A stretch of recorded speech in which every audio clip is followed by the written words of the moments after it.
Hey, what's up you guys? So I'm coming to you with another video finally after some short little break. But so just to warm it up again, we're just gonna be talking about crazy AOC and her craziness. So let's get into it.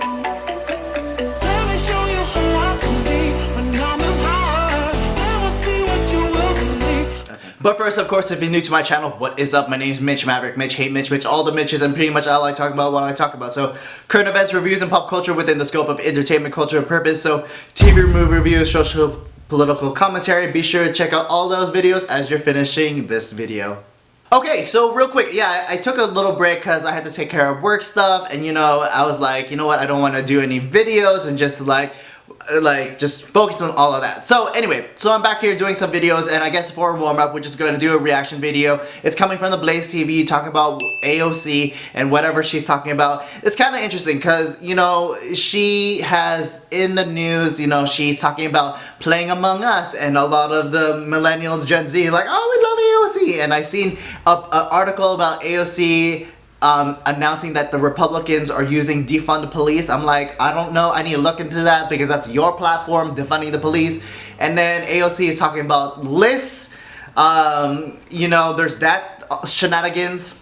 Okay, so when it comes to AOC, I will give her that. I give her that she is very good as far as selling herself and being propagandized and being in the culture war. Temple has mentioned this. Because she plays Among Us, she is in the culture, and being as an influencer, as a politician. So Temple, I kind of want to make a video on that too, but Temple is saying like, those of us who is libertarian and independent, centrist, Republicans, conservatives, whatever, they need to insert themselves into the culture war as well. So with this video, I kind of want to elaborate that, you know, I want to see what AOC has to talk about. I haven't seen this video, so it's going to be, again, a good reaction. And just a reminder for all those folks out there, if you have friends who are fans of AOC, that AOC is the best, she's the queen and all this stuff, let them remind them that this is the same AOC that didn't know what a garbage disposal was. I mean, like, I was, whatever, 10, flipping the switch and like the loud noises, and then she is coming in her own apartment not knowing what a garbage disposal is. She is like 20, she is like nearing 30, if not 30 already, and she didn't know what a garbage disposal was. Okay, we go there. I am told this is a garbage disposal. I've never seen a garbage disposal. I never had one in any place I've ever lived. It is terrifying. I don't know what to use it for or what its purpose is. Like, food scraps? Like, is this environmentally sound? I don't know. So again, this is going into the Blaze TV, talking about AOC and whatever reactions we're going into. So we're going to play it and then get in and talk about it. We can tax the rich so that people who have helipads on their house or near their house can help chip in for black school districts that are perpetually underfunded. How about we do that? But apparently if you believe in that... Pause. She's wearing her Tax the Rich sweater that, you know, like Ben Shapiro to talk about this. So she, like, these sweaters are costing like 60 plus. So like you're selling a higher price to the people, like the lower income folks that probably watch you, or at least the average income folks that watch you, and you're trying to upsell them. Good on you, capitalist. You are radical, far left, danger to this country. Both parties will disassociate with you, right? But if you are a Republican member of Congress who signs on to an amicus brief to overturn the results of our national election, which 106 House Republicans did, not just challenge a precinct, not just challenge a state, but challenge many states. 4 states. Just challenge the results of an election, actually undermine our democratic, I don't even want to say Democrat, big D Democrat, our democracy. If you want to undermine our democracy so that you can advance minority rule in the United States because Black and brown people not voting for you is too politically inconvenient to your hold on power. What is she talking You're about? just a moderate Republican, right? You're just a normal Republican. You want to undermine the very democracy. See, okay, I'm really getting pissed off already because, okay, she's talking about like the minorities not voting for Trump or being Republicans. She's still in this narrative that, you know, all the Latinos for Trump, blacks for Trump, Asians for Trump, whatever, Native Americans, LGBT, like, not that we have to identity politics, because the difference between identity politics and, let's say, Asians for Trump is that it's just an identifier, right? The identity politics is using your status, your identity as a victimhood, and so it's different when you say you're Asians for Trump or Latinos for Trump. It's different, right? And she does not get this. Still, with all the polls and research and walk away, she doesn't get it. Like, there are the quote-unquote minorities that is for Trump, and he got the like larger numbers ever since whatever, the 60s or something, that, you know, all of that stuff. And then she goes about this whole amicus curiae, the lawsuits that are going on, and talking about these 4 states that's doing all this stuff, and she's not even looking into all the allegations, claims, and discrepancies that they are bringing forward, you know? And it's like, Tim Pool has talked about it countless times. I've been watching it. Like, these states has been doing a lot about indiscrepancies as far as taking post-dated ballots. You know, they are changing the rules as far as, hey, we can extend the date of voters, you know, so they can still accept votes. There's a lot of, I wouldn't say evidence, but there's a lot of, not even allegations, there's a lot of cases or, you know, instances in which we can bring this up to the courts. And again, if you've been following everything else, Texas is saying, hey, you cannot do that, according to the 4 states that, you know, in this suit. Like, by doing that, you are disenfranchising our votes because you are not following the rules. And she doesn't get this. That we claim makes us special and gives us moral authority to have, you know, disastrous foreign policy. You want to undermine that democracy, and you'll sign on to amicus brief. Sorry, I'm just thinking about the Biden stuff. I'm thinking about all the Biden stuff, the Hunter Biden stuff that we knew in October, that they are now saying that, oh, we uncovered this. We knew about it! To overturn the results. It's just like, this is a video. This is supposed to be like a fun video. Like, let's make fun of AOC. And I'm getting heated. Of our presidential election. That makes you a moderate Republican. But if you want to get people stimulus checks, and if you want to guarantee healthcare in the United States. You know what? Other people mention this. I'll say it too. Like, you know what? I'm down for the stimulus checks. And like, because people need it, whatever. But I think, if anything, how about we freeze government paychecks before, why don't we freeze them paychecks and then give money to all the citizens first, and then y'all can have your money. States, that apparently makes you a radical, dangerous leftist. You know, I didn't grow up, like many of you, I did not grow up in a far left household or a far right household. I didn't grow up in a house like that. I grew up in a house that... You grew up in a house that you didn't know what a garbage disposal was. Was actually proudly independent. I grew up in a house that said, you need to be watching all these people, because none of these people can be trusted. You know, I can agree to that. Question the damn establishment. But you becoming a socialist, AOC... To consistently deliver maximally for you. And maximally? So you keep your eyes out and actually look and read and see what's happening. That's the house that I grew up into. And, you know... is this the same house that got Goya? Because you got Employee of the Month for Goya. Employee of the Year, I believe, for Goya. So congratulations, AOC, for being Employee of the Month for Goya. There's a lot of people that are like Team Red or Team Blue. And in our two-party system, for the most part, if you want to be a public servant in elected office and you're not kind of running on a local level, we have to choose Team Red or Team Blue.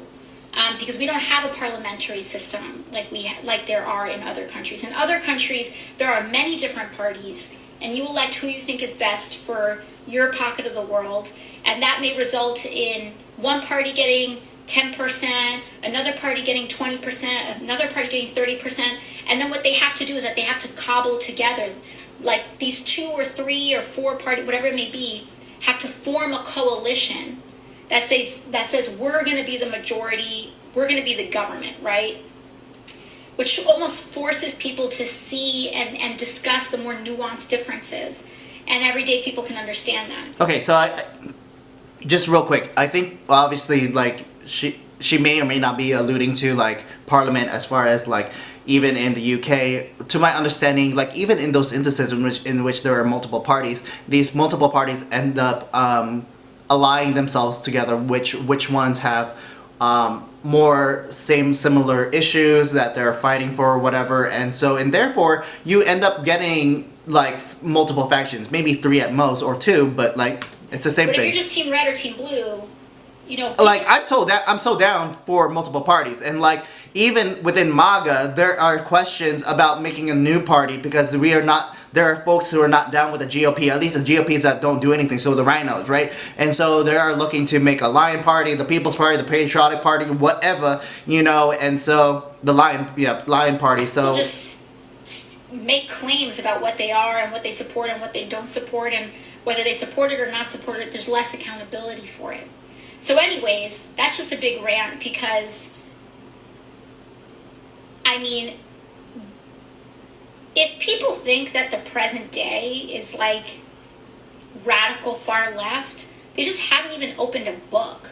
Like we had much, much more radical and radicalism in the United States as recently as the 60s, you know?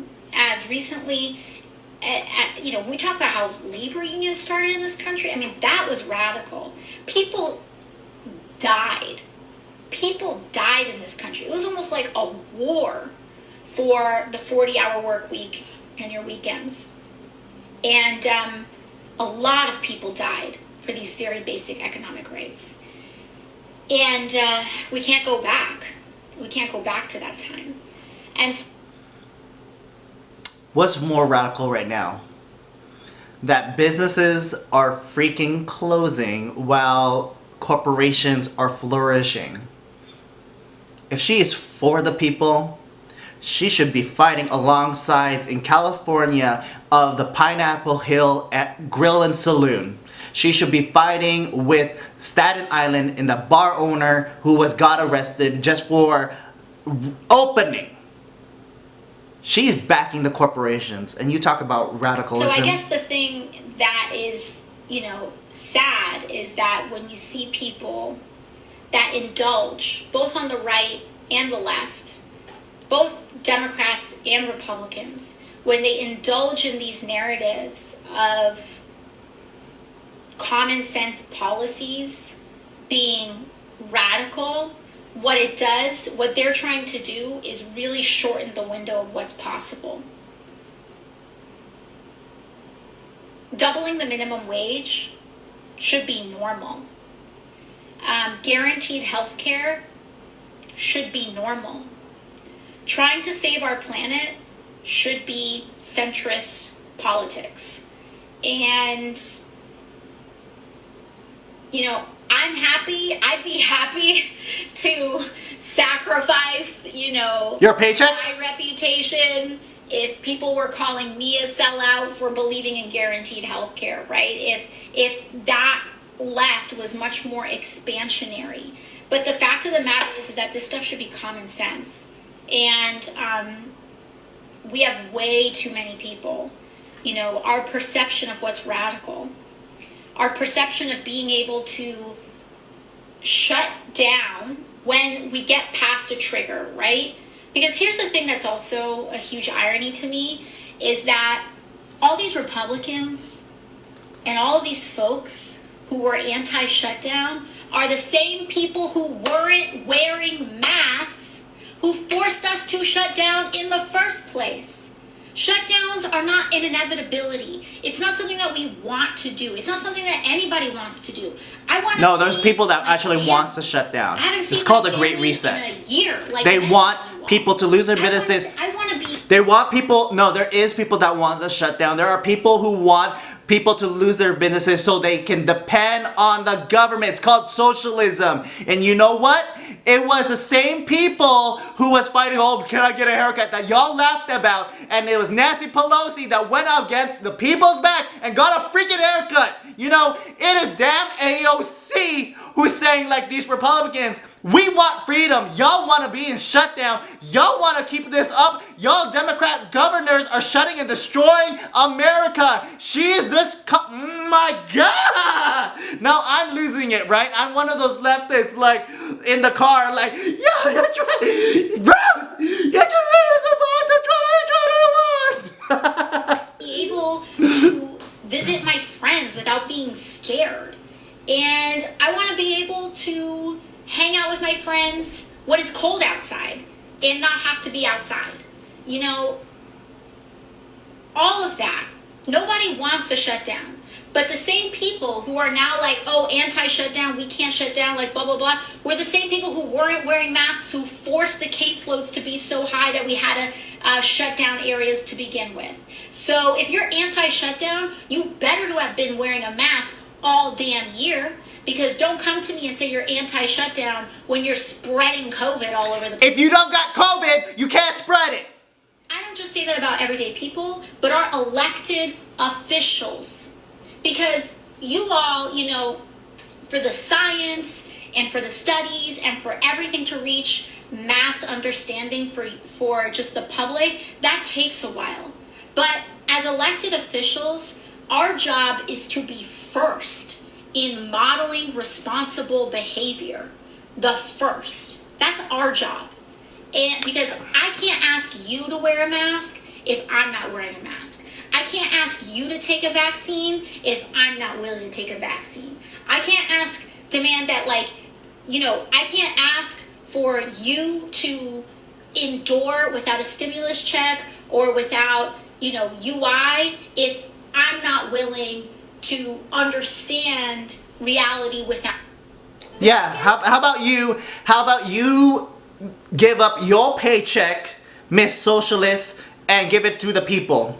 You about that, right? You make 100+ K a year, right? This is the economic inequality that you speak about, right? How about you give up your money first? I'm done. I'm so done. I'm done. Okay, so wrapping that up after I've just finished watching all that, you know, when it comes down to it, on either side, I guess there's this level of in which you have your narrative. Not even in a malicious way. It's just that you, like, I guess it was in the last episode of The Mandalorian, is like there was some, Mayfield was mentioning whatever side that you are born in, that is kind of like whatever side you fall in there. Like, so if you're born in Alderaan, you're gonna be against the Empire. Like if you were born in whatever Coruscant, you're probably be for the Empire or whatever. And so the idea here is that she has ideas as far as, you know, wage, healthcare, saving the climate, you know, like all of these little things, and it has a level of truth. You know, should there be some, you know, healthcare thing, you know, about people, like, sure, like, I guess I follow with a Tim Pool is maybe there should be like a basic coverage type thing.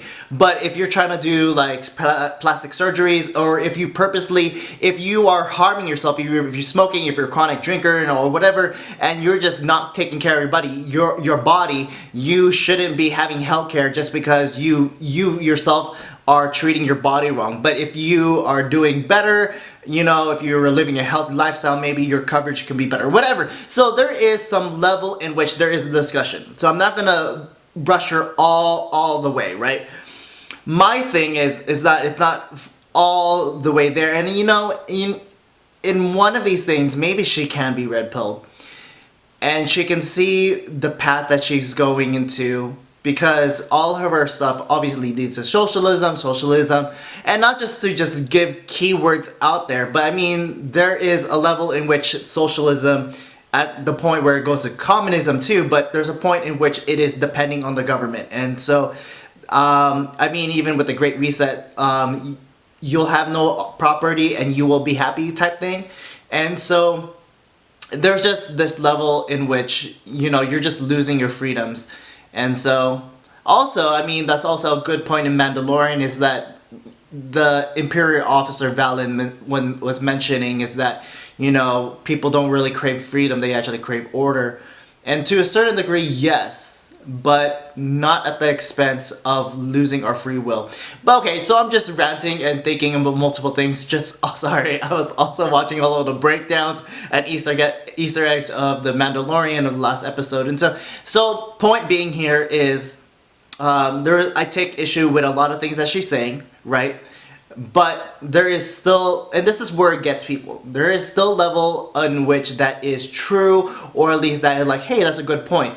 It doesn't dismiss her whole rant, right? And so, and then you can go to the other side, but okay, cool. What do you think? What did I miss here? What comments do you have about AOC? What did you think is totally left field, right field when it comes to her comments? And so continue the conversation below. Again, you can follow me on my Instagram at HeyMitchMitch. Follow me on my joint Instagram at It's Mandatory Fun, where I do other videos with my friend Jen. I'm also on Parler, Maverick Mitch, and yeah, let's see how everything continues. I just, after this video dropped,